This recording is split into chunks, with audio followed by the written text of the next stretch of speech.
Друзья, добрый день! Сегодня предлагаю приготовить очень известное пирожное, которое называется муравейник. Муравейников я готовила великое множество по самым разным рецептам, но последние несколько лет этому рецепту я не изменяю.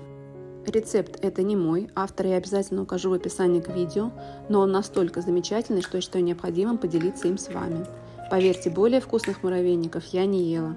Все продукты обязательно должны быть комнатной температуры. Для начала 2 яйца разбиваю в небольшую миску и перемешиваю вилкой. Хорошо взбиваю сливочное масло и добавляю сахарную пудру. Взбиваю до белой пышной массы. Затем потихоньку начинаю добавлять яйца. Делаю это несколько приемов, каждый раз очень хорошо взбиваю. В конце получается вот такая вот замечательная пышная масса. Смешиваю муку с разрыхлителем. Обязательно просеиваю и ввожу частями, каждый раз перемешивая лопаткой до однородности. Обычно ввожу муку в 3-4 приема. Количество ингредиентов я, как всегда, оставлю в описании к видео. Когда вымешивать лопаткой становится тяжело, начинаю вымешивать руками. При замесе рукой заодно я могу проверить необходимое количество муки. Пока еще муки недостаточно, поэтому добавляю еще немного.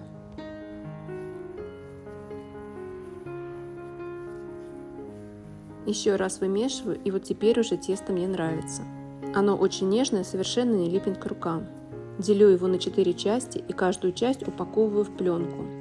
Посмотрите, чтобы диаметр этих брусочков подходил под размер вашей мясорубки. Убираю тесто в холодильник на 2-3 часа, можно оставить на ночь. Теперь охлажденное тесто пропускаю через мясорубку, из которой я убрала нож. Равномерно распределяю тесто по противню, застеленному пергаментом.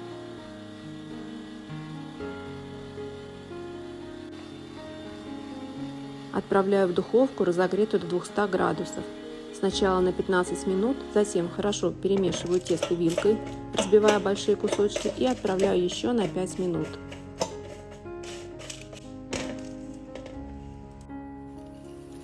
Остывшее тесто перекладываю в миску, заодно проверяю, чтобы не оставалось очень крупных кусков. В разогретую вареную сгущенку добавляю растопленное сливочное масло, и масло и сгущенка у меня горячие. Сначала перемешиваю лопаткой, а затем взбиваю венчиком.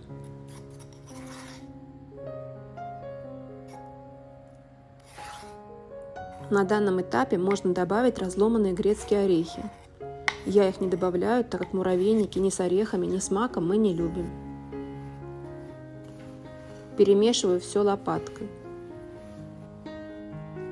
Когда смесь станет однородной, можно формировать муравейники. В моем детстве муравейник подавали как один большой торт. Мне же больше нравится делать из него порционные пирожные. Формирую их или с помощью кофейной чашки, или рюмки, или, как в данном случае, с помощью мерного стаканчика для алкогольных напитков. Емкость обязательно смачиваю водой, чтобы муравейники легко выходили. Сначала выкладываю их на блюдце, постукивая, а затем с помощью этого же мерного стаканчика переношу на блюдо, на котором буду подавать. Так получается намного аккуратнее, лишние крошки на блюдо не попадают. Муравейники украшаю шоколадом. Также можно украсить их маком. Из данного количества теста у меня получилось 20 небольших пирожных. 5 я сделала с помощью кофейных чашек и 15 с помощью мерного стаканчика. Посмотрите, какие чудесные они получились. Поверьте, они очень вкусные. Надеюсь, рецепт вам понравился. Спасибо вам за просмотр. Желаю хорошего дня и вкусной еды.